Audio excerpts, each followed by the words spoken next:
What's up guys, welcome back and welcome to another super quick Rick the Spuds mechanic video. I'm not a mechanic, but I've just serviced the Honda Battle Bus, the FRV 2.2 diesel, and it's potentially one of the easiest things I've ever serviced. I've done new oil filter, new air filter and new cabin filters, and I'll just quickly run through quickly what you need to do. I said quickly too many times there, but it is quick. First of all, while the oil's still warm, jack it up, get underneath, and just when you see that drip coming out, that is a 14mm sump plug. Get sump plug out, get that draining straight away while the oil's still warm.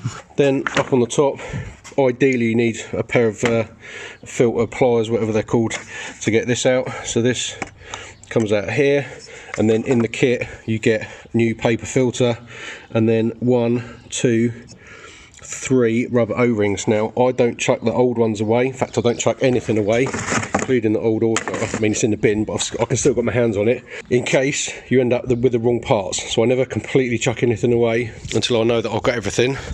And the filter for that, I've gone for a Bosch 7070, and ideally like a little screwdriver thing with a real fine head on it to get the rubber washers off. I always leave the sump plug out when you take the oil filter out, and pull up the dipstick a little bit slightly as well, because you'll find when you come to take the oil filter out, more oil will come out the sump plug because there's like a bit of an airlock in the top.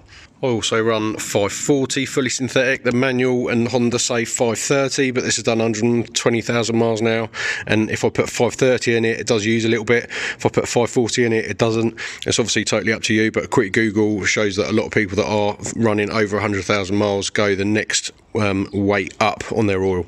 Next up is the air filter. This one wasn't too bad.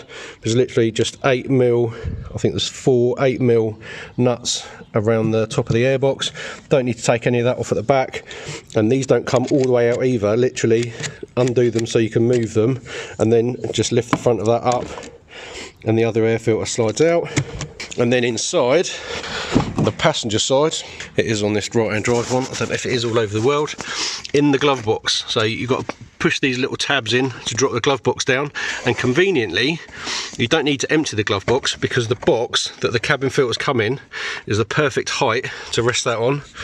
These are the cabin filters, and then just in behind the glove box, this little clip undoes, pull that out, and then the air filters pull out.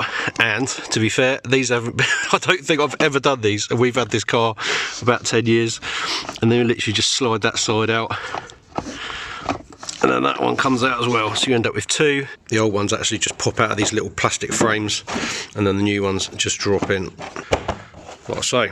And make sure they go back in the right way around. The right hand one has got the tab on the left, and the left hand one has got the tab on the right. You can't actually get it wrong because that tab won't go past there. As always, if you found that helpful, give us a subscribe, leave a comment in the comment section if you've done it, if I've missed something out, or you've got any other questions, and check out my other videos, including my new Honda Active videos that have just gone up, and I'll see you on the next one.